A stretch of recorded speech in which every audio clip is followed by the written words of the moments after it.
IMF atau International Monetary Fund sempat membuat heboh dunia lantaran permintaan konyolnya agar Indonesia menghentikan seluruh program hilirisasi industri dianggap sebagai bentuk penindasan.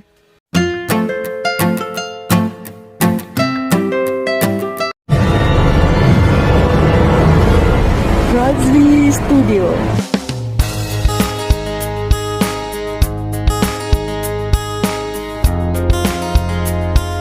Tahukah Anda, IMF adalah satu badan yang mengawal keuangan di seluruh dunia. IMF yang mengetahui negara ini hutang berapa dan berapa yang dia perlu lansaikan. Oleh itu, IMF dikatakan mempunyai kuasa yang sangat besar dalam perkembangan ekonomi sebuah negara. Pada hari ini, saya akan buat satu video reaction yang berjudul Indonesia kuasai IMF, para leader IMF langsung jadi ayam sayur saat Indonesia beli 9,8% saham IMF. Dan sebelum itu, video ini saya dapat daripada channel Kajian Online. Seperti biasa, jangan lupa berikan sokongan dan dukungan kepada channel Kajian Online dengan memberikan subscribe, like, share, dan juga komen-komen yang membina. Tanpa basa-basi, ayo kita simak video ini.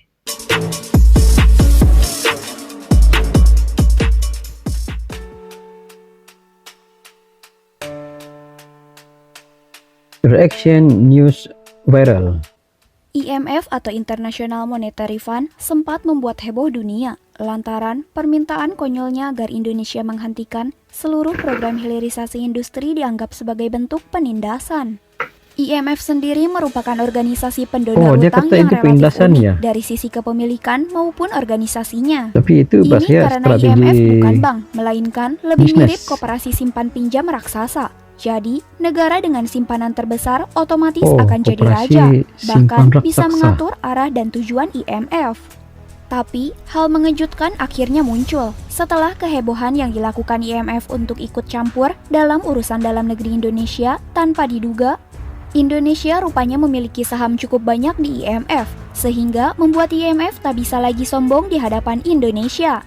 Dikutip dari laman resmi IMF, Minggu 22 Mei 2022, Indonesia memiliki jumlah aset sebesar 4.648,4 juta SDR di IMF. Apabila dicairkan, jumlah SDR ini setara dengan 64 miliar US dollar atau sekitar 939 triliun rupiah. SDR adalah singkatan dari Special Drawing Right atau hak penarikan khusus yang berasal dari dana yang disuntik negara anggota ke IMF. SDR berbentuk aset cadangan mata uang asing pelengkap yang ditetapkan oleh IMF pada 1969. Fungsi dari SDR adalah sebagai pelengkap untuk cadangan mata uang para negara anggota IMF.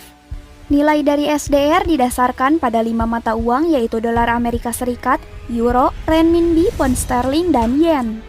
SDR atau simpanan aset di IMF ini juga dimasukkan sebagai salah satu cadangan devisa yang dilaporkan Bank Indonesia setiap tahunnya. SDR ini bisa ditarik kapan saja oleh pemerintah Indonesia, tentunya dengan persetujuan anggota IMF lainnya. SDR yang ditarik ini juga bisa dikembalikan lagi ke IMF. Terbaru, pada Agustus 2021, Indonesia sempat menarik SDR sebesar 6,31 miliar US dollar atau lebih dari 90 triliun rupiah untuk mendongkrak cadangan devisa. Masih dikutip dari laman IMF, dengan kepemilikan 4.648,4 juta SDR, maka Indonesia berhak mendapatkan voting dalam pengambilan keputusan di IMF atau voting power sebesar 9,8%. Indonesia rupanya memiliki suara cukup kuat di IMF. Kekuatan voting Indonesia relatif signifikan, sehingga merupakan negara yang secara langsung bisa mengendalikan organisasi keuangan dunia ini. Untuk diketahui, penyumbang dana terbesar IMF saat ini dipegang oleh Amerika Serikat dengan jumlah 8.299 juta SDR dengan kepemilikan voting power 17,43%. Sementara dalam keanggotaan Indonesia di IMF saat ini diwakili oleh Menteri Keuangan Sri Mulyani Indrawati dan Gubernur Bank Indonesia Peri Warjio. Kendati bukan pemegang saham terbesar di IMF, jika seandainya Indonesia menarik seluruh sahamnya dalam sekaligus, tentu itu akan membuat IMF kehilangan dana hingga 9% secara tiba-tiba. IMF juga berpotensi kekurangan dana, bahkan bisa membuat organisasi tersebut goyah. Indonesia rupanya memiliki banyak simpanan kekayaan di luar negeri, yang mampu membuat negara lain segan jika mengusik Indonesia. Karena itulah IMF perlu segera mengevaluasi terkait kebijakannya untuk menghalangi hilirisasi Indonesia. Karena bukan tidak mungkin, pada 2045 Indonesia bisa menguasai 25% saham IMF bahkan lebih. Hal yang lebih mengejutkan rupanya kembali terkuak. Selama ini, rupanya kita banyak dibohongi terkait sumber dana yang dipakai IMF untuk memberikan utang ke beberapa negara berkembang. Sejatinya, utang itu malah berasal dari iuran yang didominasi dari negara-negara berkembang di PBB, yang dimanfaatkan oleh negara maju demi kepentingan mereka. Uang dari dana iuran ini kemudian diputar oleh IMF, termasuk bunga yang didapatkan. Selain negara-negara maju, banyak negara berkembang juga memiliki saham di IMF. Keanggotaan IMF bisa dikatakan memiliki beberapa kemiripan dengan koperasi simpan pinjam. Sebagai anggota IMF, Indonesia harus menyetorkan sejumlah dana keikutsertaan yang bisa diambil dari APBN maupun Bank Indonesia. Dari dana yang dititipkan di IMF tersebut, Indonesia juga bisa mendapatkan pendapatan berupa bunga. Sebaliknya, dengan keikutsertaannya di IMF, Indonesia tentunya juga bisa mengajukan pinjaman di kemudian hari saat membutuhkan dana. Indonesia sendiri sempat memiliki utang 9,1 miliar US dollar dari IMF tahun 1998. Atau saat negara dilanda krisis moneter hebat. Belakangan, pemerintah Indonesia secara bertahap mencicil pinjamannya dan lunas di era Presiden Susilo Bambang Yudhoyono. Hal ini juga dipertegas oleh Menteri Keuangan Sri Mulyani Indrawati memastikan Indonesia sudah tidak memiliki utang ke IMF. Utang yang berkaitan dengan IMF disebut sudah diselesaikan sejak lama. Bendahara negara menjelaskan, pemerintah sempat mendapatkan pinjaman secara bertahap dari IMF. Utang yang berkaitan dengan IMF disebut sudah diselesaikan sejak lama. Bendahara negara menjelaskan, pemerintah sempat mendapatkan pinjaman secara bertahap dari IMF. Ketika Indonesia dilanda krisis moneter, tepatnya pada periode 97 sampai 98. Dan periode awal 2000-an, akan tetapi uang tersebut seluruhnya telah dilunasi. Sri Mulyani justru mengaku bingung mengapa permasalahan utang Indonesia ke IMF kembali muncul. Pasalnya, utang tersebut sudah diselesaikan lebih dari 15 tahun lalu. Memang sudah lama sekali, kok kenapa sekarang tiba-tiba muncul, ujarnya. Lebih lanjut ia menyebutkan, permasalahan utang ke IMF tidak berkaitan dengan berbagai rekomendasi yang disampaikan ke pemerintah. Salah satunya pencabutan secara bertahap larangan ekspor nikel. Menurutnya, IMF memiliki hak untuk menyampaikan rekomendasi. Namun, pemerintah tetap memiliki sikap sendiri. IMF boleh punya pandangan, itu namanya artikel 4 mereka. Indonesia punya kebijakan yang tujuannya memperkuat struktur industri kita, ucapnya.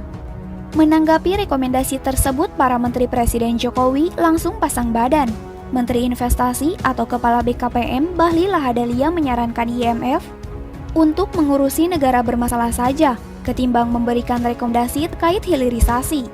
Saran saya IMF mendiagnosa saja kepada negara-negara yang hari ini lagi susah, nggak usahlah campur-campur ngurus Indonesia.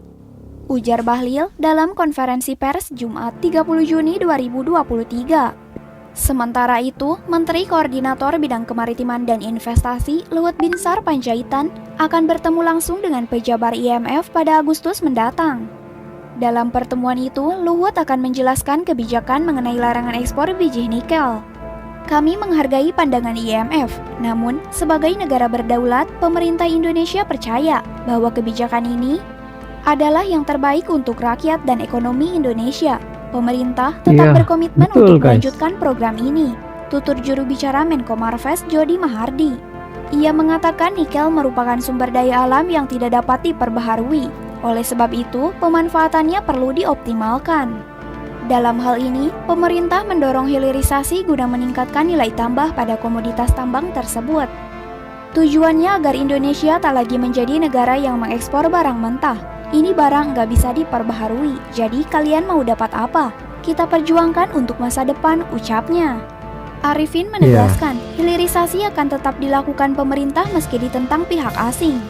Jika ada negara keberatan dan pengajuan gugatan ke Organisasi Perdagangan Dunia atau WTO, maka pemerintah akan menghadapinya. Demikianlah video daripada kajian online guys. Seperti biasa jangan lupa berikan sokongan dan dukungan kepada channel kajian online dengan memberikan subscribe, like, share, dan juga komen-komen yang membina guys. Dalam persoalan ini, kenapa IMF menghalang Indonesia membuat hilirisasi? Kenapa IMF begitu masuk campur dalam urusan Indonesia? Kenapa IMF begitu takut dengan perkembangan Indonesia pada ketika ini? Sehingga IMF menimbulkan masalah tentang hutang Indonesia. Dan Sri Mulyani memberikan penjelasan bahwa hutang Indonesia yang IMF katakan itu telah pun selesai 15 tahun yang lalu. Itu jumlah yang cukup lama guys. Dia telah pun selesai 15 tahun yang lalu dan isu ini kembali dibangkitkan oleh IMF. Kenapa dan mengapa IMF berkata demikian? Kalau kita melihat, Indonesia merupakan antara negara yang mempunyai saham yang ada dengan IMF. Dan jumlah saham yang Indonesia miliki yang ada dengan IMF adalah 64 miliar US dollar. Satu jumlah yang sangat banyak. Dan kalau kita melihat saham yang ada dengan IMF, dan IMF dikatakan sebagai koperasi memberi pinjam raksasa di seluruh dunia. Dan dia mengutip keuntungan atas pinjaman kepada negara-negara di seluruh dunia. Income IMF sangat besar sehingga boleh mengaut keuntungan di seluruh dunia. Bagi negara-negara yang mempunyai masalah keuangan, IMF menjadi satu sumber keuangan pada negara untuk memastikan kelangsungan ekonomi sesebuah negara. Kalau kita melihat konsep IMF memberi pinjam kepada semua negara yang mempunyai masalah keuangan mengikut rating nilai mata uang sebuah negara. Semakin rendah nilai mata uang sebuah negara, makin tinggilah interest yang diberikan. Semakin tinggi nilai mata uang sebuah negara, maka interestnya semakin rendah sebab dia mengambil kira IMF membuat urus niaga dalam US dollar. Mana negara yang mempunyai nilai mata uang yang lebih rendah berbanding dengan US dollar menerima kesan yang sangat buruk. Namun begitu, Indonesia dengan kuasa ekonomi yang dia miliki, dengan konsep plan pemulihan yang dibuat oleh Kementerian Keuangan Indonesia,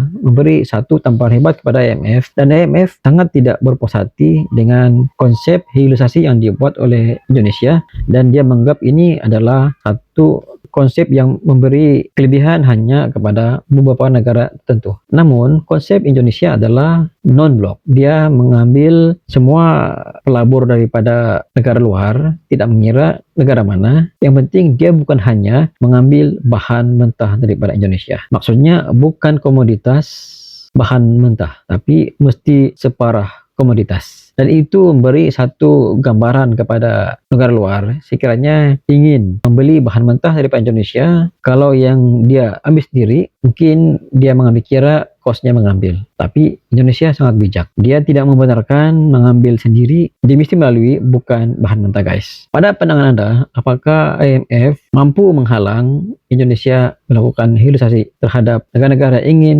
bekerjasama dengan Indonesia? Menurut IMF itu adalah kejam. Tapi menurut Indonesia ini adalah plan ekonomi. Itu sedikit sebanyak pandangan daripada Raja Studio. Sekiranya Anda mempunyai pandangan tentang video ini, Anda boleh komen di bawah. Sekian, jumpa lagi di next video. Assalamualaikum.